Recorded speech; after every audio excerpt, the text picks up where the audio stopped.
মানুষ সমাজবদ্ধ জীব। একা একা থাকা কিন্তু আমাদের জন্য খুবই কঠিন।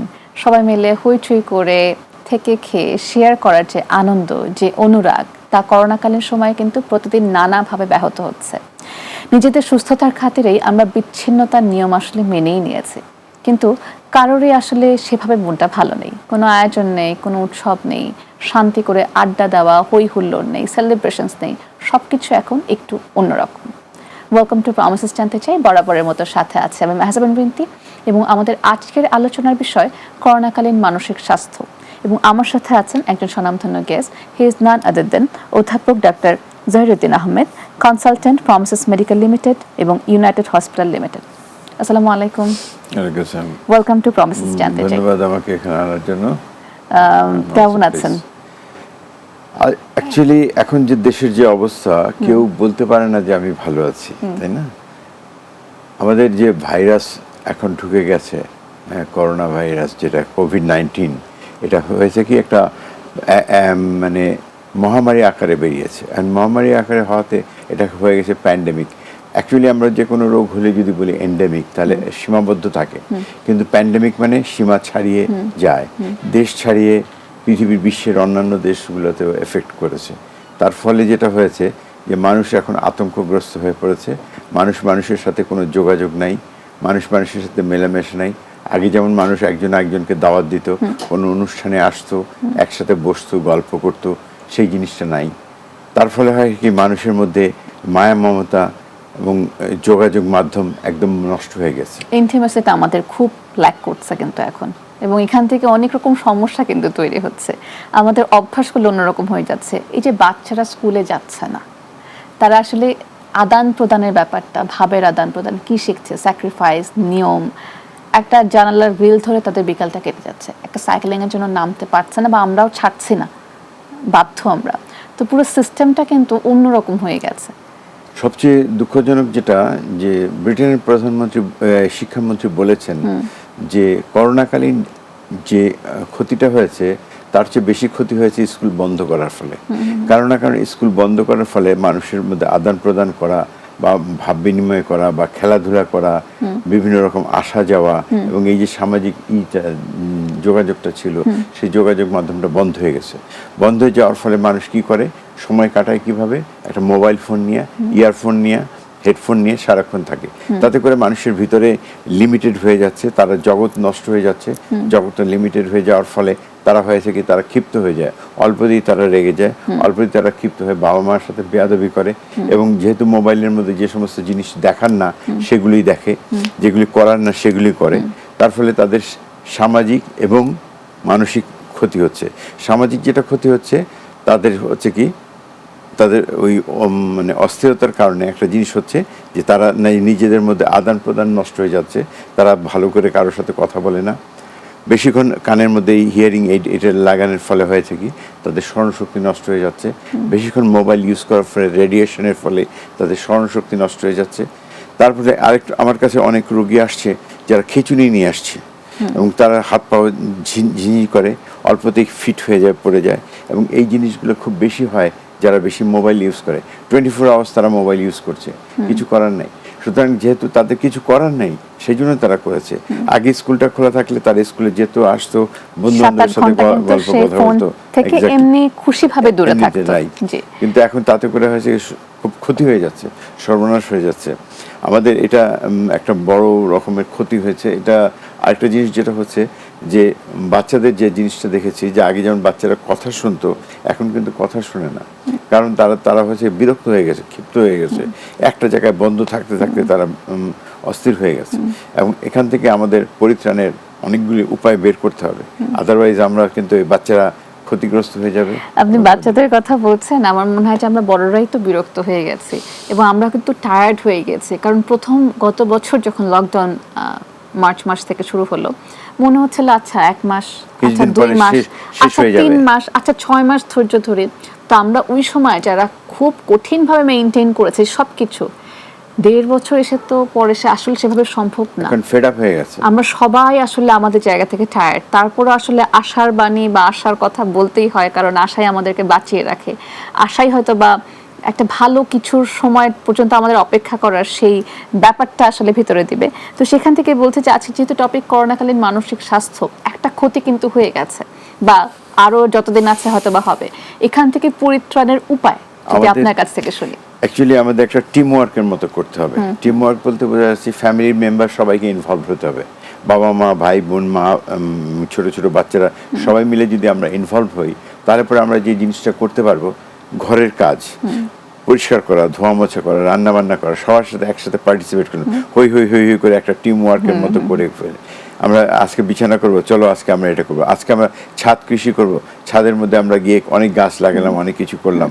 তার মানে আমরা নিত্য নতুন একটা করে প্রোগ্রামিং দিতে হবে বাচ্চাদের, এবং আমাদের নিজেদের প্রয়োজনে একটা প্রোগ্রামিংটা যদি করি, তাহলে হবে কি আমাদের সময় কাটানোর আমরা একটা উপায় খুঁজে পাবো। আমরা যদি এই উপায়টা না পাই, তাহলে হবে কি এই যে ড্যামেজটা হচ্ছে আমাদের, এই ড্যামেজটা কিন্তু থেকে যাবে। করোনা হয়তো একদিন ভালো হয়ে যাবে, একদিন হয়তো চলে যাবে, 1 বছর 2 বছর বা 5 বছর পরে এটা চলে যাবে, কিন্তু আমাদের যে ড্যামেজটা হলো, তাতে আমাদের জেনারেশনটা যে ক্ষতি হয়ে গেল, সেটা তো আর পাবো না। সুতরাং আমাদের এই মুহূর্তে আমাদের যেটা বললাম যে টিম ওয়ার্ক করতে হবে, আমাদের সবাই মিলে কাজ করতে হবে। এবং যে কাজটা কি, বাচ্চাদের ব্যাপারে যদি আসি, বাচ্চাদের কিছু খেলাধুলা আছে, যেমন লুডো খেলা, দাবা খেলা, ক্যারাম বোর্ড খেলা, ওয়ার্ড পাজল গেম, তা অথবা দেখা যাচ্ছে যে বাচ্চারা ঘুড়ি উড়াতে পছন্দ করে, অথবা দেখা যায় নৌকা বানাতে পছন্দ করে, ফুল বানাতে পছন্দ করে, পাখি বানাতে পছন্দ করে, এগুলো আমরা তাদেরকে সঙ্গে হেল্প করতে পারি, ছবি আঁকতে দিতে পারি। তাতে করে হয় কি, তাদেরকে দিয়ে তাদেরকে আবার উল্টাও বলতে পারি যে তুমি একটা এঁকে দেখাও তো, তুমি একটা কিছু করো তো, তখন তারা ইন্টারেস্ট পাবে কিছু করার জন্য। এইটা যদি আমরা না করি, তাহলে হবে কি আমরা আমাদের জেনারেশনটাকে পুরো হারিয়ে ফেলবো। আমরা কিন্তু শুধু বলছি আল্লাহ কি হবে, বাচ্চাগুলা কিছু শিখলো না, মন খারাপ, মেজাজ খারাপ, আমার ভালো লাগে না, কিন্তু আমরা বসে end of the day serial দেখছি। আমরা কি আদৌ কনস্ট্রাকটিভ কিছু করছি? আমি যদি এখন অডিয়েন্সকে কোয়েশ্চেন করি, আমার মনে হয় যে ম্যাক্সিমাম মানুষই বলবেন, মানে স্বীকার করতে বাধ্য হবেন যে হ্যাঁ, আমি কোনো অ্যাটেম্প্ট নেইনি, আমার অনেক কিছু করার ছিল। As a matter of fact আমরা জানতে চাই যে বাচ্চাদের ইন্টেলিজেন্স কিন্তু শুরু হয় 3 বছর থেকে। 3 বছর, 6 বছর, 9 বছর, 12 বছর, এইরকম করে যদি আমরা ভাগ করি, তাহলে দেখা যায় এই সময় তারা এত ইন্টেলিজেন্ট হয়ে যায়, বাবা মার থেকে বেশি ইন্টেলিজেন্ট হয়ে যায়। এবং তারা যেহেতু ওই যে মোবাইল থেকে অনেক কিছু তারা জানতে পারে, যে কারণে তারা অনেক কিছু জেনে তারা কোশ্চেন করে, সেই কোশ্চেনে যদি অ্যান্সার না পায়, তাহলে পরে কিন্তু তারা আবার আপসেট হয়ে যায়। এখন বাবা মাদের আসলে অনেক স্মার্ট হতে হবে, নিজেদেরই অনেক পড়াশোনা করতে হবে, এটা কিন্তু ঠিক। কিন্তু গত 2 সপ্তাহ আগে একটা লন্ডন থেকে একটা কোর্স করেছিল যে আমাদের প্যারেন্টিং এর উপরে, যে বাচ্চাদের সঙ্গে কিভাবে করতে হবে। বাচ্চা যখন বয়ঃসন্ধিকাল আসে, যখন অ্যাডোলেসেন্ট পিরিয়ড আসে, তখন তার সঙ্গে ব্যবহার করতে হবে একরকম, ছোট যখন তার সঙ্গে ব্যবহার করতে হবে একরকম, আর একটু বড় যখন হয় তার সাথে করতে হবে একরকম। অর্থাৎ প্রত্যেকটা এই স্টেজ বাই স্টেজ করতে হবে। এবং এই স্টেজগুলো যদি আমরা না জানি, না বুঝি, তাহলে কিন্তু বাচ্চারা ক্ষতিগ্রস্ত হয়ে যাবে। আজকে বাচ্চারা কেন বেয়াদবি করে, কেন এই করে, একদিন এক পেশেন্ট এসছে তার 20 বছরের ছেলেকে নিয়ে, যে ছেলে খুব বেয়াদব, কথা শোনে না। আমি বললাম যে এতদিন পরে কেন আসছেন? আপনি তো আশা করছি বাচ্চা যখন বয়স 6 বছর, তো কারণ তখন থেকে বাচ্চার এটা মেন্টালিটি গ্রো হয়। এবং এই জন্য ওই সময়টাই, যে বিশেষ করে আমি যেটা বলছি যে কোভিডে আমাদের বাচ্চাদের খুব ক্ষতি হয়ে যাচ্ছে। স্কুল বন্ধ, তো ঘরের মধ্যে বন্ধ, এবং তারপরে তারা ওইখানে কি করবে তারা বুঝে পায় না, তারা বিরক্ত হয়ে যায়, অনেক কিছু ছুঁড়ে ফেলে, অনেক কিছু ভেঙে ফেলে।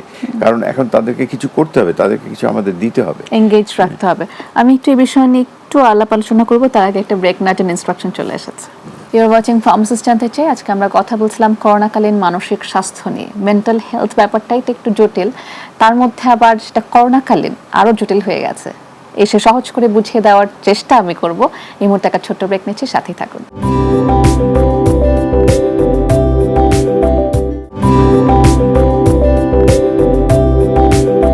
ওয়েলকাম ব্যাক টু প্রমিসেস জানতে চাই।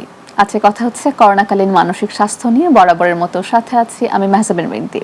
আমি একটু আসবো মেন্টাল হেলথ, এই ব্যাপারটা এখন একটু গুছিয়ে আনার জন্য আমার মনে হয় নিজেদেরই সচেতন হতে হবে এবং অ্যাটেম্প নিতে হবে। আমার এটা করতে হবে, ওটা করতে হবে, একটু ফ্রি এক্সারসাইজ করতে হবে, একটু হাঁটতে যেতে হবে, বা আমার যাতে বোর্ড না হয়ে যায়, আমাকে যাতে ডিপ্রেশন ধরে না বসে, তার জন্য আমি অন্য কিছুতে মন লাগাতে পারি। একটা সেলাই ফুরাই করতে পারি, হয়তো বা অনেক 30 বছর আগে করা হয়েছে, অনেকদিন দেখি না, দেখি তো কেমন লাগছে। মজার কোনো একটা রান্না করতে পারি। আমি সবসময় হচ্ছে সাপোজ অরেঞ্জ কেক বানাই, আজকে আমি একটু ব্লুবেরি কেক বানিয়ে দেখি যে কেমন হয়। বাচ্চারাও খুশি হচ্ছে। তো এরকম সবার ক্ষেত্রেই কিন্তু এই ব্যাপারগুলো আসলে চিন্তা করতে হবে, আপনি কি বলে মানুষকে এনকারেজ করতে চান। Very good question. কারণ এখন যে জিনিসটা হয়েছে যে আমাদের মধ্যে চেঞ্জ করা, change of test, change of idea, এটা যদি আমরা না করি তাহলে পরে আমরা বুঝবো না যে আমরা কোনটা করা উচিত। আজকে যেটা আমরা দেখলাম যে ছোট বাচ্চাদেরকে বাবা মায়েরা যদি ঠিকমতো গাইড না করতে পারে তাহলে হবে না। অ্যান্ড গাইড করতে হলে তো বাবা মাকেও জানতে হবে যে আমি কি বলবো, কি করে গাইড করব। যে জিনিসটা প্রয়োজন বেশি সেটা হচ্ছে ধৈর্য এবং সহ্য। বাচ্চারা অনেক কিছু কোশ্চেন করতে পারে, কিন্তু আমাদের ধৈর্য ধরতে হবে। ধৈর্য ধরে যদি আমরা কোশ্চেনের উত্তর দিই তাহলে পরে কিন্তু এটা সমস্যা হয় না। কিন্তু আমরা যদি উত্তেজিত হয়ে যাই, বিরক্ত হয়ে যাই, তাদেরকে চলে যাও বলি, তাহলে বাচ্চারাও বিরক্ত হচ্ছে, তারা ওটা অ্যাটেনশন দিচ্ছে না। সুতরাং আমাদের প্রথম খেয়াল রাখতে হবে যে আমাদের ব্যবহারে, আমাদের কাণ্ড কারখানায় যাতে বাচ্চারা কোনো ক্ষতিগ্রস্ত না হয়, এটা হলো 1 নম্বর। 2 নম্বর কথা হচ্ছে আমরা নিজেরাও অনেক সময়, যেটা একটু আগে যেটা বললেন যে আমাদের অনেক আগে রান্না করেছি, এখন আমরা রান্না করব, আগে সেদিন করেছি এখন করি, এই যে চেঞ্জ অফ টেস্ট, এটা হলো পার্সোনাল। কিন্তু সোসাইটিতে আমাদের বাড়ির ফ্যামিলিকেও খাওয়াতে পারি। যেমন আমি আজকে একটা নতুন আইডিয়া করলাম, নতুন একটা আইটেম করে ফ্যামিলিকে খাওয়ালাম, খিচুড়ি করলাম বা অন্য কিছু করলাম, পোলাও করলাম, অন্য রকম খানা করলাম, এটা একটা করতে পারি। 2 নম্বর কথা, ডিজাইন, এমব্রয়ডারি, যেসব জিনিসপত্র আমরা ইচ্ছা করলে অনেক কিছু করেছি। সেদিন এক ভদ্রমহিলা আসলেন, তার চুলের মধ্যে 3-4 রকম কালার, একদিকে ব্লু, একদিকে গ্রে, একদিকে গোল্ডেন, লট অফ কালার। তখন আমি বললাম যে কিছু মনে করবেন না, আপনি এত কালার করেছেন কেন? তখন বললাম আমি বিরক্ত হয়ে করেছি, কি করব, ঘরে তো আমার কিছু করার নেই, সেই জন্য চুলগুলো কালার করেছি। এখন একজন চুল একদিকে সাদা একদিকে কালো, একজন চুল অর্ধেক ফেলে দিয়েছে, বলে যে আমি কি করবো, একটা কিছু। কিন্তু এই যে জিনিসগুলো, এটা ডিস্ট্রাকটিভ ওয়েতে, ডিস্ট্রাকটিভ না হয়ে আমরা যদি কনস্ট্রাকটিভ ওয়েতে তাদেরকে চিন্তা করাই যে না আমরা এইটা করব। যেমন আমরা ধর্মীয় শিক্ষাটা আমরা দিতে পারি, ধর্মটাকে আমরা যদি নিয়ে আসতে পারি, সবাইকে যদি 5 ওয়াক্ত নামাজের ব্যবস্থা করতে পারি, কোরআন শরীফ আমপাড়া এটা যখন পড়াই তখন তার অর্থ সহ এটা যদি বুঝাই, তাহলে পরে দেখা যায় একটা প্র্যাকটিসে চলে আসছে, তাহলে পরে একটা কনস্ট্রাকটিভ থিঙ্কিং। আমরা বিদেশে যখন ছিলাম তখন দেখেছি ইহুদি ফ্যামিলি এরা খুব কনজারভেটিভ, এবং তারা নিজের মধ্যে প্রার্থনাটা খুব ভালো মতো করে, যে কারণে ওরা কারোর সাথে মিশে না, নিজেরা থাকে। আমরা যদি এখন, যেহেতু আমরা মিশতে পারছি না, আমাদের অবস্থা সেরকমই দাঁড়াচ্ছে। আমরা যদি ইচ্ছা করলে ওই রকম করতে পারি, প্রার্থনার মধ্যে চলে যাই, ধর্মীয় শিক্ষার দিকে চলে যাই, আদব কায়দার দিকে চলে যাই, এবং আমরা যদিও বলে যে এটা পুরানো প্রিমিটিভ আইডিয়া, কিন্তু এটা পুরানো প্রিমিটিভ না, আসলে ওইটাই আইডিয়া। যেমন একবার এক ভদ্রলোক, ঢাকা ইউনিভার্সিটির প্রফেসর, উনি বলেছেন সালাম নিয়ে কথা, আসসালামু আলাইকুম বলবো না, বলে আসসালামু আলাইকুম বলবো, এই নিয়ে তর্ক হলো, এবং এই নিয়ে টিভিতে অনেক টক হয়েছে। কিন্তু আমার মনে হয় এই জিনিসগুলো, আমাদের বেসিক জিনিসগুলো আমাদের জানা উচিত, যে ধর্ম সম্বন্ধে জানা উচিত, শিক্ষা সম্বন্ধে জানা উচিত, ব্যবহার সম্বন্ধে জানা উচিত। এই জানাগুলো থাকে, তাহলে কিন্তু আমরা কিন্তু ভালো করতে পারবো, আমরা অনেক দূর যেতে পারবো। আমি যেমন আমাকে এনকারেজ করেছে যেভাবে, সেটা যদি একটু শেয়ার করি, সেটা হচ্ছে আমি এনকারেজ করেছে যে আমি যখন কোভিডের আগে সবসময় বাইরেই থাকা হতো, সকালে বের হচ্ছি, ক্লাস, কাজ, শোজ, দাওয়াত বা ফ্রেন্ডদের সাথে একটু বসে কফিও খাচ্ছি, তারপর সব কিছু মিলে সন্ধ্যায়, রাতে কাজ পিছলে বেশি রাতে বাসায় ফিরছি। তো আমার বাসায় থাকার সুযোগই হয়নি, সেভাবে হয়ে ওঠেনি। এই যে চলছে ইউনিভার্সিটি লাইফ থেকে এখন পর্যন্ত, যেহেতু আমি অনেকগুলো কাজ অ্যাট এ টাইম করি, এখন যেহেতু আমি খুব কম বের হচ্ছি, খুবই লিমিটেড শোজ করছি, খুব মেনটেন করে করছি, তো আমার ম্যাক্সিমাম টাইম বাসায় থাকা হচ্ছে। এখন আমি আগে যে কাজগুলো বাসায় করতে পারতাম না বা সুযোগই হয়ে ওঠেনি, সেই কাজগুলো আমি যেমন এখন নিজেকে এনকারেজ করছি। আচ্ছা, আমি অনেক আগে পেইন্টিং করতাম, একটু ঘর বাড়ি গাছপালা লাগাইতে দেখি, তো দেখলাম যে হাত অনেকখানি মানে পচা হয়ে গেছে, বিকজ প্র্যাকটিস নাই। বাট এই 1-1.5 বছরে কয়েকবার পেইন্টিং করে দেখলাম যে আমি এখন রঙের সামঞ্জস্যপূর্ণ কোনটা হয়, কোনটা এখন বাজারে চলছে, কোনটা ভালো, আমি কিন্তু বুঝে গেছি। তারপর আপনি যে ধর্মীয় অনুশাসনের ব্যাপারটা বললেন, যে কোরআন শরীফ খোলারই তো আমাদের সময় হয় না, this is very unfortunate, but এটাই ঘরে ঘরে দেখবেন খুব কমন একটা ব্যাপার। তো এই সময় আমরা যদি প্রতিদিন 10টা মিনিটও বের করি, যে আমি একটা আয়াত পড়বো, একটার মিনিং পড়বো, একটা করে সূরা পড়ি, আমাদের অসুবিধা, সেটাও কিন্তু খুব সুন্দর একটা প্র্যাকটিস। এবং আমি যখন করব, আমি কিন্তু তখন আমার ছোট বোনকে বলতে পারছি, হয়তো বাবাকেও বলতে পারছি, তো সবাই মিলে অনেক অনেক কনস্ট্রাকটিভ কাজ করা হতে পারে। বাগান করতে পারি, বাসার কোন জায়গাটার কর্নারটা ফাঁকা আছে, এই কর্নারটাতে গাছ লাগিয়ে ফেলি, এই কর্নারটা সুন্দর করে ল্যাম্প শেড দিয়ে সাজিয়ে ফেলি, নিজের একটা ভালো লাগা কাজ করবে। এটা অন্য সময় আমার কোনোভাবেই সম্ভব না।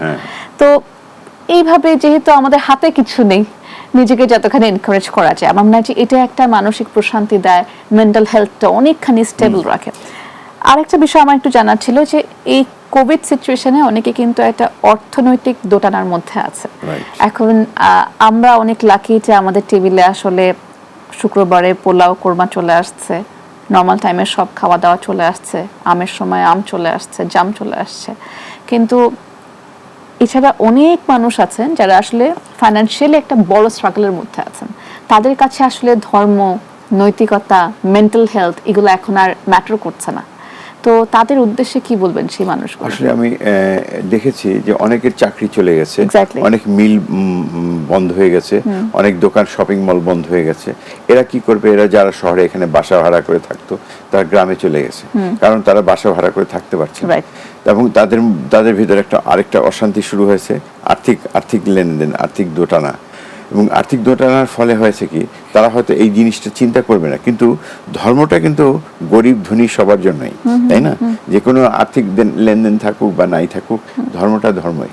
সেই জন্য ওটা বলছি যে এটা যদি কম্পালসারি প্র্যাকটিস করে দিতে পারি, যে তুমি কিছু করো আর না করো, অন্তত প্রেয়ারটা তুমি 5 বার যেটা এটা করবাই। এবং এটা যদি করে তাহলে হয় কি, এই সময়টা অনেকগুলো সময় পাচ্ছে যে এই জায়গাটা ব্যস্ত থাকার জন্য। আর্থিক দৈন্যটা যদি কাটাতে পারে তাহলে পরে দেখা যাবে যে নিজেদের ভিতরে এটা লেনদেনটাও ভালো হয়, নিজেদের মধ্যে জানাশোনা, আনা নেওয়া, দেওয়া নেওয়া, এগুলোও সুবিধা হয়। আমাদের যে সমাজ ব্যবস্থা, আমাদের জন্য কিন্তু সমাজে চলতে গেলে খুব বেশি অর্থ লাগে না, খুব বেশি খরচ লাগে না। গ্রামের বাড়িতে, অনেকের বাড়িতে দেখেছি শুধু নুন দিয়ে ডাল দিয়ে ভাত খেতে, তাই না? সুতরাং তারা অত বিলাসিতা করে না, কিন্তু তারা চলতে পারে। এই যে জিনিসগুলো, এটা যদি আমরা করে নিই যে এখন আমাদের এই অবস্থা, দেশের অবস্থা খারাপ, আর্থিক লেনদেন অবস্থা খারাপ, আমরা এত খরচ করব না। আগে বাজারে এত খরচ করতে হতো, এটা করব না। আমাদের এত 3-4 আইটেম করতে হতো, করব না, 1 আইটেম করব। এইভাবে যদি আমরা করি তাহলে আর্থিক অবস্থা আমরা কি করতে পারি, বাচ্চাদেরকে আমরা বোঝাতে পারি যে দেখো বাবা, এখন যে অবস্থা আছে, এখন আমরা এইভাবে চলবো, সুতরাং তোমরা এটা নিয়ে বায়না করো না, এটা নিয়ে আবদার করো না। কারণ তা না হলে পরে হবে কি, তারা যদি বলতে পারে যে না আমি এটা খাবো না, এটা করবো না, সে জিনিস ছুঁড়ে ফেলে। এটা তাদেরকে ওই বুঝাতে হবে যে না, এটা এখন আমাদের দুঃসময়, এই দুঃসময়টাকে আমাদের বুঝতে হবে। দুঃসময়টা যখন পার হয়ে যাক, ইনশাল্লাহ আমরা আবার ঠিক করতে পারবো। তাদেরকে যদি রিঅ্যাসুরেন্সটা দেওয়া হয় তাহলে পরে বাচ্চারা বুঝবে। বাচ্চারা যে খুব সহজেই কিন্তু নিয়ে নেয়, ক্যাচ করে, কিন্তু কথা হলো যে আমাদেরকে ওই জিনিসটা নিজেদের প্রথম বুঝতে হবে। being a consultant, আপনারা তো রুটিনে কিছুটা পরিবর্তন আসছে, কোপ আপ করছেন, আবার বিরক্ত হচ্ছেন, আবার এসে কিন্তু আমাদেরকে এনকারেজিং ওয়ার্ডসগুলোই বলছেন। সবারই কিন্তু একই অবস্থা, ছোট বড় যে প্রফেশনেই থাকুক না কেন। আমি যদি আপনার ক্ষেত্রে বলি যে আপনার মেন্টাল হেলথ ঠিক রাখার জন্য আপনি কোন চর্চাগুলো করছেন বা কোন ব্যাপারগুলো ফোকাস করেন, যে আমি এটা আগে করতাম না, বাট আমি এখন এটা করছি? না, এখানে যেমন আমি হসপিটালে যাচ্ছি রেগুলার, 1 নম্বর। 2 নম্বর কথা, আমি ইচ্ছা করে যে সমস্ত পেশেন্টরা আসতে চায় না, তারা বলে যে না স্যার, এখন কোভিডের ব্যাপার, আমরা হাসপাতালে আসবো না, আমরা ফোনে কথা বলতেছি। আমি বললাম না, এটা কোনো ব্যাপার না, কোভিডের পেশেন্ট তো আমরা দেখছি, আমার নিজেরও কোভিড-19 হয়েছিল, সুতরাং আমি ঠিক আছি, সুতরাং এটা কোনো ব্যাপার না, এটা যে মারা যেতেই হবে, দ্যার ইজ নো গ্যারান্টি। আমি যে বেঁচে যাব, দ্যার ইজ নো গ্যারান্টি, এবং টিকে থাকবো তাও ঠিক নিশ্চয়তা নাই। সুতরাং এই জিনিসটা যেটা হলো যে আমাদের কথা হচ্ছে যে আমাদের ধৈর্য এবং ধৈর্য ধরতে হবে, যে হ্যাঁ আমাদের এই প্রবলেম হয়েছে এবং এই প্রবলেমকে আমাদের ফেস করতে হবে, প্রবলেমকে আমাদের টিকে থাকতে হবে। যখন জলোচ্ছ্বাসে মানুষ মারা যায়, তখন সমুদ্র পাড়ের লোকেরা টিকে থাকে, নদী ভাঙে যখন, তখন তারা টিকে থাকে। সুতরাং আমাদের এখনো মনে করতে হবে এরকম একটা দুর্যোগ চলছে, এই দুর্যোগে আমরা টিকে থাকবো। সুতরাং আমাদের মনের জোর যদি আমরা না রাখি, তাহলে পরে তো আমরা টিকে থাকতে পারবো না। সুতরাং আমাদের টিকে থাকতে হবে, এবং টিকে থাকার মতন আমাদের মেন্টালিটিও রাখতে হবে, এবং অন্য সবাইকে বলতে হবে ওকে, সময় খারাপ সবারই যায়, এই জন্য অস্থির হওয়ার কিছু নাই, টেক ইট ইজি। আচ্ছা, আরেকটা ব্রেক নিয়ে আসি, ব্রেক থেকে নিয়ে আবারও সময় ধরে কথা বলছি। ইউর ওয়াচিং ফার্মাসিস্ট জানতে চাই। আজকে আমরা কথা বলছিলাম করোনাকালীন মানসিক স্বাস্থ্য নিয়ে। একটা ব্রেক নিয়ে আবারও ফিরছি, সাথেই থাকুন একদম শেষ পর্যন্ত।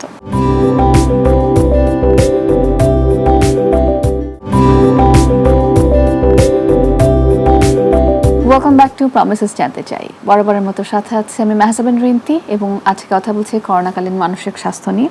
আমার সাথে আছেন অধ্যাপক ডক্টর জহিরুদ্দিন আহমেদ। এই যে মেন্টাল হেলথ বিষয়টা, এটাই তো বাংলাদেশে অনেকটা ট্যাবুর মতো। এখন অনেকটা অবশ্য আমরা একটু ভালো অবস্থানে আসতে পেরেছি। মানুষ অ্যাটলিস্ট এখন বুঝতে পারে যে না, মানসিক স্বাস্থ্য বলে একটা বিষয় আসলে আছে। হয়তো আমি এত টেক কেয়ার করছি না, বাট অনেকেই করছে। এটা নিয়ে ওয়ার্ল্ডের বিভিন্ন জায়গায় লেখালেখি হচ্ছে, খোলামেলা কথাবার্তা হচ্ছে। আমার অমুক আত্মীয় কখনো যেতেন না, কিন্তু উনি কাউন্সেলিং নিচ্ছেন, ওনারা ভালো আছেন, উনি ডিপ্রেশনের জন্য ওষুধ নিচ্ছেন, মেডিকেশনের মধ্যে আছেন। অনেকখানি কিন্তু আমরা বলবো যে আগে থেকে বেটার অফ হয়েছে। কিন্তু তারপরও আমরা যখনই আসলে কাউন্সেলিংয়ের কথা বলি, ধরেন কারো অনেক বেশি রাগ, কারো অনেক বেশি অভিমান, কেউ হয়তো বা নিজের ডিপ্রেশনটাকে ধরে রাখতে পারছে না, তার ফ্যামিলি হয়তো বা এফেক্টেড হচ্ছে, বা কোনো মানুষ ড্রাগ নিলেই তাকে আমরা কাউন্সিলর পর্যন্ত নিয়ে যেতে পারি না। এটার জন্য অনেক টানা হেঁচড়া করতে হয়। আপনারা যেহেতু প্রমিসেস মেডিকেল লিমিটেডে কাজ করছেন, আপনাদের এরকম প্রতিদিন নতুন নতুন এক্সপিরিয়েন্স হচ্ছে এবং আপনারা এগুলোর মধ্যেই কিন্তু আছেন। তো কোন ব্যাপারটা আত্মীয় স্বজন বা আশেপাশের মানুষ কোন ট্রিকগুলো ফলো করলে একজন, আমি বলবো অসুস্থ মানুষ বা যার হেল্প দরকার, সেই মানুষটাকে আসলে আপনাদের পর্যন্ত নিয়ে যাওয়াটা একটু সহজ হয়? তারা কিন্তু অনেক সময় বুঝতে পারে না। প্রথম জিনিসটা হচ্ছে রিকগনিশন। আমি যে অসুস্থ, আমার যে সাহায্য দরকার, আমি যে করতে পারবো, আমি যে ভালো হতে চাই, এটা একটা নিজেকে বোঝা, নিজেকে জানা। ম্যাক্সিমাম লোক বলে আমার কোনো প্রবলেম নাই, এটা একটা অবজেকশন। হ্যাঁ, তো সুতরাং তাকে প্রথমে স্বীকার করতে হবে যে হ্যাঁ আমার একটা অসুখ। আমার এক ভদ্রমহিলা পেশেন্ট ছিলেন, বাইপোলার ডিসঅর্ডার বলা হয়। উনি কোনোদিনই স্বীকার করতেন না যে ওনার কোনো অসুখ। উনি ভালো হয়ে গেলে বলে আমি তো ভালো হয়ে গেছি, কেন ওষুধ খাবো? এটাই কিন্তু এটা যে কতগুলো অসুখ আছে নিয়ম, যেমন ডায়াবেটিস সারা জীবন ওষুধ খেতে হয়, হাই প্রেশার সারা জীবন ওষুধ খেতে হয়, এই ধরনের কতগুলো রোগ আছে যেগুলো সারা জীবন ওষুধ খেতে হয়। তো আমাদের এটা বুঝতে হবে যে এই মানসিক যে রোগটা, এই রোগটাকেও একটা মেনটেন করে যে চলতে হয়। যদি এটা মেনটেন না করি, এটা আবার রিল্যাপস করবে। আমাদের দেশে এই মানসিক সমস্যাটা ইদানিং আমাদের লোকেরা বুঝতে পারছে, এর আগে কেউ বুঝতেই চাইতো না। আমি যখন দেশে ফিরেছি অনেক আগে, 20 বছর আগে, তখন আমি দেখেছি কেউ সাইকিয়াট্রি সম্বন্ধে কোনো আইডিয়াই নেই, কিন্তু এখন তারা অনেকেই বুঝতে পারছেন এবং তারা স্বীকার করছেন যে হ্যাঁ আমার এই চিকিৎসা দরকার।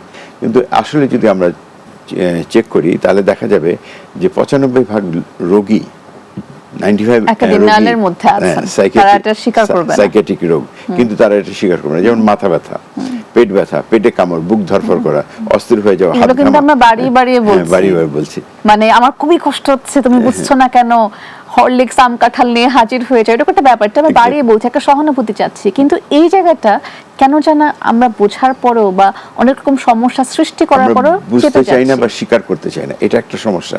এই স্বীকার করতে চাই না যে না আমার কোনো রোগ নেই, আমি কি পাগল? এর একটাই সবচেয়ে দুঃখজনক, যেটা সবাই এসে বলে যে আমি কি পাগল। এটা পাগলের কোনো ব্যাপার না, এটা একটা রোগ। এটা একটা রোগ চিকিৎসা করানো, যেমন সর্দি, জ্বর, কাশি, আমাশা, এগুলো একটা রোগ, ওষুধ খেলে ভালো হয়ে যায়, এটাও ওষুধ খেলে ভালো হয়ে যায়। কিন্তু এটাকে স্বীকার করতে হবে যে হ্যাঁ এটা একটা রোগ। কিন্তু প্রথম বলে না এটা রোগ না, আমি কোনো পাগল না। পাগল বলে কোনো, পাগল একটা গালি, পাগল বলা যাবে না। হ্যাঁ, অ্যাংজাইটি ডিসঅর্ডার থাকতে পারে, ডিপ্রেশন থাকতে পারে, তার অন্যান্য কোনো কিছু প্রবলেম থাকতে পারে। হ্যাঁ, তার ঘুম হয় না রাত্রে, হয়তো তার ভিতরে টেনশন হয়, তার মাথা গরম হয়ে যায়, তার হাত পা জ্বালা পোড়া করে, তার পেট ব্যথা করে, তার অনেক কিছু আছে। আমার কাছে ম্যাক্সিমাম রোগী আসে IBS এর রোগী, পেট খারাপ, অল্প দেখে কেউ নার্ভাস, কোনো কেউ মারা গেছে শুনলো, পেট মোচড় দিল, বাথরুমে দৌড় দিল, কোনো খবর পেলো, দুঃসংবাদ পেলো, বাথরুমে দৌড় দিল। অর্থাৎ তাদের এটাকে IBS বা ইরিটেবল বাউল সিনড্রোম, এই জিনিসটা যেটা হয়, অটোনমিক নার্ভাস সিস্টেম এটাকে কাজ করে।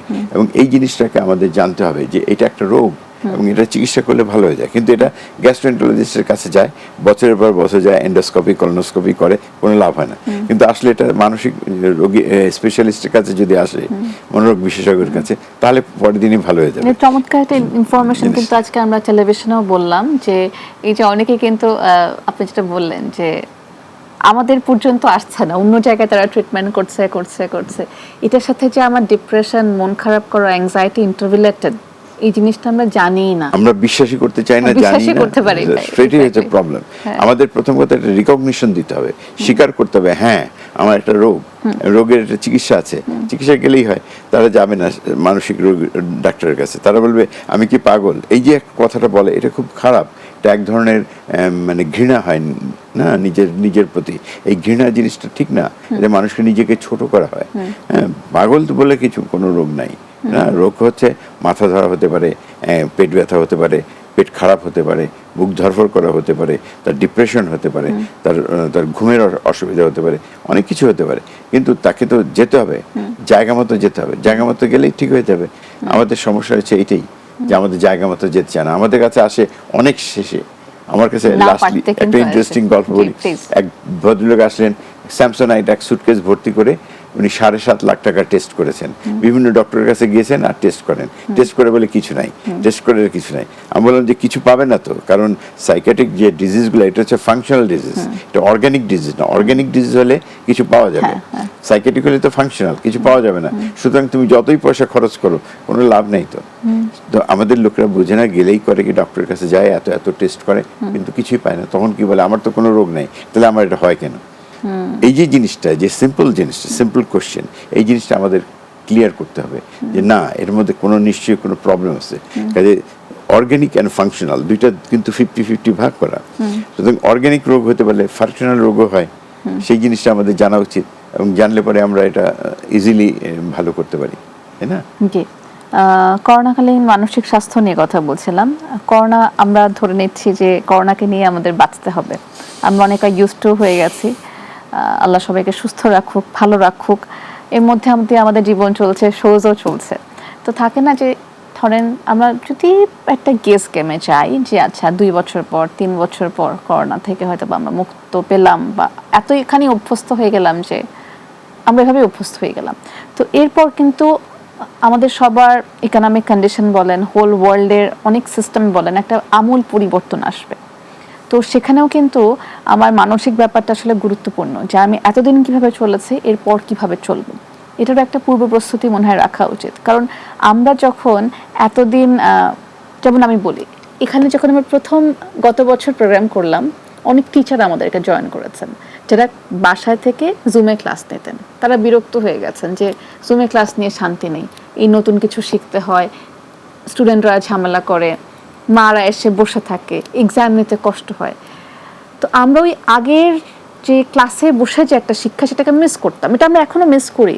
কিন্তু আপনি দেখেন, যখন আমরা বাসায় বসে সেই আরামটা পেয়ে যাচ্ছি, একজন কর্পোরেট জব হোল্ডার যখন আসলে বাসায় বসেই ফাইল স্টাইলস দিয়ে, যে ভালোই তো যেতে হয় না, বাসায় বসে চা খাচ্ছি, 1 ঘন্টা ঘুমিয়ে নিলাম, আবার কাজ করছি, কাজের টাইম স্কেডিউল নাই, রাত জেগে কাজ করছে। এরপর যখন আমরা আবার অফিসে ব্যাক করব, কিংবা স্কুলে ব্যাক করব, কিংবা একটা বাচ্চা এই খিটখিটে মেজাজ নিয়েই বাসা থেকে বের হবে, এটা কিন্তু আরেকটা ধরনের নতুন রকমের সমস্যা তৈরি হতে যাচ্ছে সামনে। তারা লেজি হয়ে যাচ্ছে, তারা কাজের প্রতি অনীহা হয়ে যাচ্ছে, তারা কাজ করতে চাইবে না, কিছু করতে চাইবে না, শুধু ফাঁক খোঁজার চেষ্টা করবে। এটা আরেকটা প্রবলেম হয়ে যাবে। সেই জন্য আমরা যদি একটা রুটিন বেঁধে দেই যে এই সময় আসতে হবে অফিসে, এই সময় করতে হবে, এই সময় থাকতে হবে, এবং এই এতগুলি প্রোডাক্ট করে দিতে হবে, এটা যদি আমরা না করি, তাহলে পরে দেখা যাবে কিছুই হচ্ছে না এবং আমরা একদম ধ্বংসের দিকে চলে যাচ্ছি। এক্স্যাক্টলি। সুতরাং আমাদের এই যে করোনাকালীন যে কতটুকু কবে যে ভালো হবে এটা তো বলা মুশকিল। কারণ একটা জিনিস হচ্ছে কি, করোনার যে ভাইরাসটা কোভিড-19, এটা কিন্তু চেঞ্জ হয়, সিস্টেম শেপ চেঞ্জ হয়, কারণ চেঞ্জ হয়, ভিরিলিটি চেঞ্জ হয়। সুতরাং এটাতে দেখা যাচ্ছে যে এটা যে আমাদের সবসময় মানে একই রকম থাকবে তা না, হয়তো দেখা যাবে ইনফ্লুয়েঞ্জার মতো হয়ে গেল, অন্যরকম হয়ে যেত, এবং এই জিনিসগুলোকে আমাদের বুঝতে হবে। কাজে এটা যে একেবারে যে চলে যাচ্ছে তা না, এটা কিন্তু আবার আসবে, অন্যভাবে আসবে।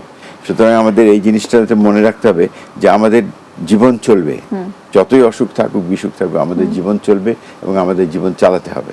আচ্ছা, এই মুহূর্তে আরেকটা ব্রেক নিচ্ছি, ব্রেক থেকে ফিরে আবারও সময় ধরে কথা বলছি, সাথেই থাকুন।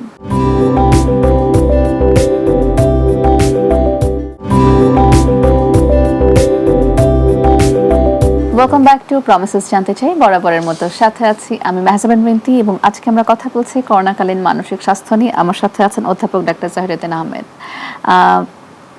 ফাঁকিবাজি, কাজ, প্র্যাকটিস, আমরা কোন রুটিনে যাচ্ছি, ব্যাপারগুলো আসলে ইম্পর্ট্যান্ট। আমরা হয়তো এখন চালিয়ে নিচ্ছি, কিন্তু জীবন মানেই কিন্তু একটা চলমান প্রক্রিয়া। এখানে যদি আমি নিজেকে নিজেই ফাঁকি দিই, ওই ফাঁকিতে আসলে আমিই পড়বো, আমার বাচ্চা কাচ্চা আসলে এগুলোই শিখে যাবে, আমার আশেপাশের এনভায়রনমেন্টটা আসলে নষ্ট হবে। তো আমরা সবাই আসলে আরামপ্রিয় মানুষ, আরামপ্রিয় জাতি, বাট সব কিছু মিলিয়েই নিজেকে কিভাবে কনস্ট্রাকটিভ ওয়েতে ভালো করানো যায়, নিজের কিভাবে মেন্টাল হেলথ ইমপ্রুভমেন্ট করানো যায়, এই ব্যাপারগুলো আমাদের খেয়াল রাখতে হবে। আমরা শুধু বলছি বাট অনেক সময় করছি না। তো আশা করছি আজকের অনুষ্ঠান দেখে একটু যদি আমরা আপনাদেরকে একটা স্পিরিট আর কি দিতে পারি, সেটাই আমাদের অনেক বড় পাওয়া হবে। আমি একটু আসবো, আমাদের যে প্ল্যান ছিল, প্ল্যান মাফিক কিন্তু কিছু হচ্ছে না। যেমন যেই ছেলেটা প্ল্যান করেছিল যে আমি 2020 মার্চ মাসে অনার্স মাস্টার্স শেষ করলাম, বাই দিস টাইম হয়তো জুন জুলাই আমি একটা জবে ঢুকে যাব, বা আমি বিসিএস এক্সাম দিব, এক্সামটা এই বছর এই সময় হবে, এর মধ্যে রেজাল্ট হয়ে আমি একটা ক্লিয়ার হয়ে যাব, কিংবা ইউনিভার্সিটিতে এই সময় ঘয়নেটের এক্সাম হয়, কিংবা অনেকের বিয়ের প্রোগ্রাম পর্যন্ত আসলে হল্ট হয়ে আছে, যে কবে হবে কি হবে জানে না, বারবার পিছাচ্ছে, বারবার পুরো 2 ফ্যামিলির প্ল্যানিং চেঞ্জ করতে হচ্ছে, কাপড় চোপড়ের মাপ পরিবর্তন হয়ে যাচ্ছে, একটা বিশাল ম্যাসাকার অবস্থার মধ্যে কিন্তু আমরা আছি। ব্যাপারগুলো খুব ছোট ছোট, বাট প্রতিদিন যখন এরকম অগণিত ব্যাপারের সাথে আমাদের কোপ আপ করতে হয়, চেঞ্জ করতে হয়, প্ল্যান মাফিক কিছুই করা যাচ্ছে না, যার জন্য আসলে দেখা যাচ্ছে যাকে আমরা সবচেয়ে সেফ করে রেখেছি বাসায়, যার জন্য আমি বের হচ্ছি না, সেই মানুষটা হয়তো অসুস্থ হয়ে পড়ে আছেন। খুবই আনএক্সপেক্টেড, খুবই আনফর্চুনেট। তো সবারই কিন্তু একটা মেন্টাল ব্রেকডাউন যাচ্ছে, তার সাথে অর্থনৈতিক এই ব্যাপারগুলো আছে, উৎকণ্ঠা আছে, সিস্টেমের একটা ব্রেক চলে এসেছে। তো এই ব্যাপারগুলোকে নিজেকে এনকারেজ করার জন্য, লাইফ ইজ বিউটিফুল এই ব্যাপারটা মনে করার জন্য, স্মরণ করার জন্য কোন ব্যাপারগুলো আপনি মানুষকে আসলে ট্রিক হিসেবে বলবেন যে লাইফটাকে ভ্যালু করুন? জিনিসটা হচ্ছে ডিটারমিনেশন। আমাকে এই আইডিয়া নিতে হবে যে হ্যাঁ আমি যাব, আমি কাজ করব এবং আমাকে এটা করতে হবে। আমি যদি এই ডিটারমিনেশনটা না নেই, তাহলে পরে কিন্তু আমি পিছিয়ে যাব এবং লেজি হয়ে যাব, ফাঁকি দেওয়ার, যেটা বললাম যে ফাঁকি দেওয়া শুরু করব, এবং আস্তে আস্তে আমি কাজের মধ্যে স্কেপ করার, যে স্কেপ গোট হওয়ার চেষ্টা করব। এইগুলো কিন্তু করা যাবে না। আমাকে প্রথম কথা ডিটারমিনেশনটা নিতে হবে, আমি যাচ্ছি এবং এই সময় এটা করব। সুতরাং আজকে যেমন আমাদেরকে বলতে হবে আমি হসপিটালে যাচ্ছি, হসপিটালে আমি পেশেন্টগুলো দেখব এবং এইগুলোকে ক্লিয়ার করব, যার যা ইনভেস্টিগেশন আছে সেগুলো করব।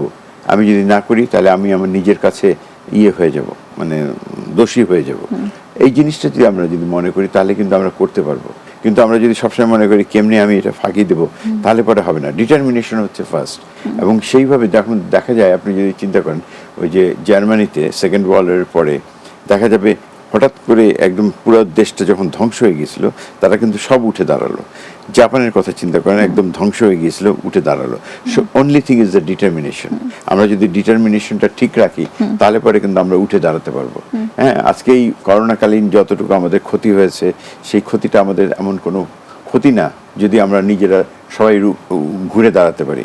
আমাদের ঘুরে দাঁড়ানোটাই হচ্ছে বড় কথা।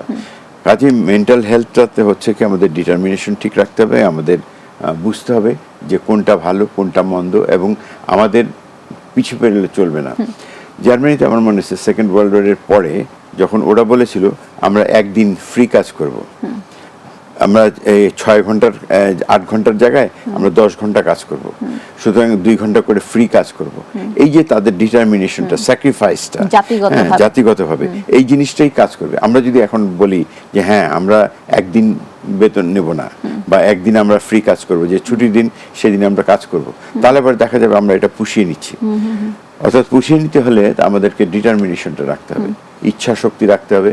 অদম্য ইচ্ছা শক্তি যদি থাকে তাহলে আমরা ঠিকই করতে পারবো।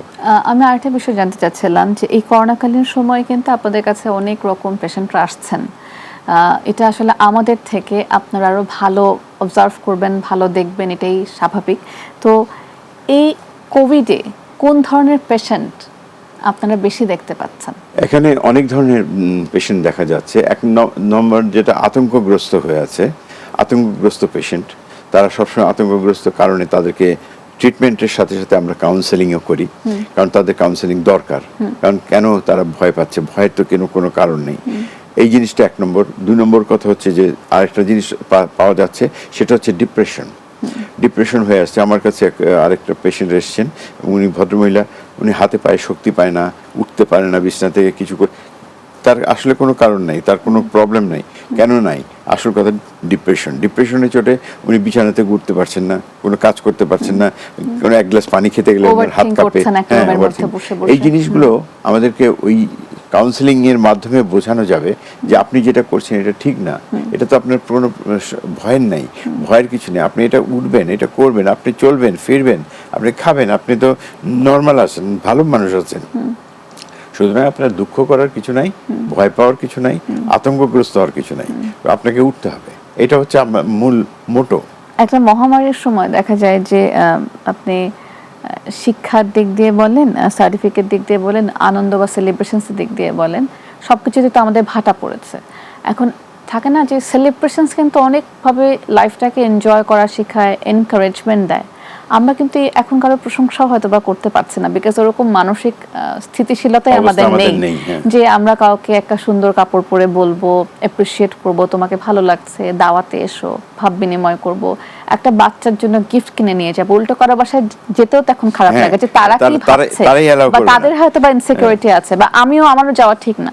আমরা এতটাই গুটিয়ে আছি বা থাকতে বাধ্য হচ্ছে, এটা আমাদের ভিতরে একটা বড় একটা মনের চাপ কিন্তু সৃষ্টি করে রেখেছে। এবং অনেক ভালো ভালো কোয়ালিটি, অনেক বাচ্চাদের অনেক ভালো ভালো সুন্দর সুন্দর গুণ ছিল, এটা বিকশিতও হচ্ছে না বাসার মধ্যে। তাও ভালো যে মন্দের ভালো আমি বলবো যে ফেসবুক থাকাতে আমাদের কিছুটা ভেন্টিলেশন কিন্তু হচ্ছে। অ্যাটলিস্ট কে কি করছে আমরা দেখতে পাচ্ছি, কে কোথায় যাচ্ছে কিছুটা আমরা দেখতে পাচ্ছি। ওখানে কেউ গান গাচ্ছে, ওখানে কেউ হয়তো ডান্স করছে, ওখানে কেউ একটা কবিতা লিখে দিচ্ছে, একটা স্ট্যাটাস শেয়ার করছে। মানে আমার মনে হচ্ছে তাও একটা ছোট উইন্ডো আছে। কিন্তু ফেসবুকের একটা সমস্যা আছে, যখন যেটা যাচ্ছে যে এটা যে তার কতটুকু হেল্পফুলের চেয়ে ক্ষতিগ্রস্ত কিন্তু ঠিক হচ্ছে। কারণ দেখা যাচ্ছে, আমি যেটা বললাম যে আমার কাছে কিছু পেশেন্ট এসছে 24 আওয়ার্স কানের মধ্যে জিনিসদের শুনতে গিয়ে এখন তার খিঁচুনি হচ্ছে, তার কানে হিয়ারিং কমে গেছে, তার স্মরণশক্তি কমে গেছে, এই সমস্ত জিনিসগুলো তার ক্ষতি হয়ে যাচ্ছে। সুতরাং ফেসবুক করার চেয়ে যদি ডাইরেক্ট টিভিতে দেখে ওটা বরঞ্চ ভালো, কারণ তাহলে ইয়েতে দেখতে পাচ্ছে, ওপেন দেখতে পাচ্ছে, তার নিজের রেডিয়েশন হ্যাজার্ডটা তার উপরে আসছে না। রেডিয়েশন হ্যাজার্ডটা কিন্তু কোনো, কারণ আমাদের যে ফোনটা আসে সেই ফোনের মাধ্যমে কিন্তু কোনো তারের কানেকশন নাই, আসছে শুধু through the radiation from the satellite. তো এই যে স্যাটেলাইট থেকে যে রেডিয়েশনটা আসছে, এটা শুধু ফোনে আসছে তা না, এটা কিন্তু আমাদের কানে, আমাদের মাথায়ও আসছে। সুতরাং আমাদের এটা বুঝতে হবে যে এটা আমাদের ক্ষতিকর। তার চেয়ে আমরা যদি একটা টিভি দেখি বা রেডিও শুনি তাহলে কিন্তু অত ক্ষতিকর না। বরঞ্চ আমরা যদি টিভি দেখে দেখে বাচ্চাদেরকে বলি তোমরা ড্যান্স করো, ওইটা বরঞ্চ আরো ভালো। তাতে বরঞ্চ আমরা একটা গ্রুপ ইয়ে করতে পারি, নিজেদের বাড়িতে যদি অনুষ্ঠান করি, যে ছোট ছোট ছেলে মেয়েরা সবাই মিলে একটা গ্রুপ করে ড্যান্স করতে পারে, তারা গান গাইতে পারে, অনুষ্ঠান করতে পারে, নিজেদের বাড়িতে একটা ঘরোয়া অনুষ্ঠান করে ফেললো, সেটাও একটা ভালো হয়। হ্যাঁ, তাহলে বাইরে যাওয়ার চেয়ে, অন্য বাড়িতে যাওয়ার চেয়ে। এবং দেখা যায় আগে মানুষ দাওয়াত করলে খুব খুশি হতো, দাওয়াত পছন্দ করতো, এখন দাওয়াত করতে চায় না, আর ইভেন কারো বাসায় গেলে তারা তাও পছন্দ করছে না। আমাদের অনেকের পরিচিত বাসায় আছে যে আপনার বাসায় একটু বেড়াতে আসবে, না না না আমরা করোনাকালীন কাউকে অ্যালাউ করছি না, তার মানে একদম স্ট্রেট বলে দিচ্ছেন। তো এই যে জিনিসগুলো তো খুব ক্ষতি হয়ে যাচ্ছে, তাই না? তো আমাদের মনে হয় যে আমরা যদি এই ব্যারিয়ারটা ভাঙতে পারতাম তাহলে আমাদের জন্য খুব ভালো হতো। আমাদের টিচাররা এটা হেল্প করতে পারে, যেমন ওই যে মানে যে অনলাইনে যে ক্লাসগুলো নিচ্ছে, এই ক্লাসগুলোতে বাচ্চারা কিন্তু খুব ভালো মতো পড়ছে তা না, তারা শুনছে আবার এদিকে গড়াগড়ি করতেছে, এদিকে যাচ্ছে সেদিকে যাচ্ছে। সুতরাং ওইটা না করে যদি ওই যেটা আমরা ভিডিও থ্রোতে যদি করতে পারতাম, তাহলে ভিডিও থ্রোতে হলে টিচাররা তাহলে পড়াতে পারতো এবং ছাত্রছাত্রীরা ওটা ফলো করতে পারতো, ওইটা বরঞ্চ ভালো। থ্যাংক ইউ সো মাচ আমাদেরকে সময় করে সময় দেওয়ার জন্য। আজকের বরাদ্দ সময়টুকু একদম শেষ, গল্পর ছলে অনেক ইনফরমেশন জানা হলো। Thank you. ধন্যবাদ। আমি তো অ্যাকচুয়ালি আরো সুন্দর করে বলার সুযোগ পেলাম না, সুযোগ পেলে হয়তো সুন্দর করে বলা যেত। আসলে আমাদের এখন খুব ক্রান্তিকালীন সময়, তো আমাদের এখন উঠে দাঁড়াতে হবে, আদারওয়াইজ আমরা কিন্তু একদম শেষ হয়ে যাব। আমাদের এখন ধৈর্য এবং সহ্য বাড়াতে হবে এবং উদ্যম বাড়াতে হবে। ধন্যবাদ। জি, থ্যাংক ইউ। যে প্রজন্ম এখন আমাদের সামনে আছে তাদের সুস্থতা কিন্তু অনেক জরুরি। মহামারীর এই কঠিন সময়ে টিকে থেকে ফাইট করাটা আবশ্যক। জীবন ঠিক রেখে সার্টিফিকেট, সাকসেস, উচ্চশিক্ষা, আনন্দ সব ইনশাল্লাহ আসবে, তবে এখন ব্যালেন্স করে চলাটা একদম জরুরি। বিচ্ছিন্নভাবে সীমিত পরিসরে বেঁচে থাকাটা রপ্ত করে সামনের জীবন গোছানোর দৌড়ে আমাদের টিকে থাকতে হবে। সময় এই অদ্ভুত চ্যালেঞ্জ আমাদেরকে ছুড়ে দিয়েছে, ইনশাল্লাহ আমরা পারবো। Keep your face to the sunshine. This is Nazaman Binti signing out for tonight. Allah Hafiz.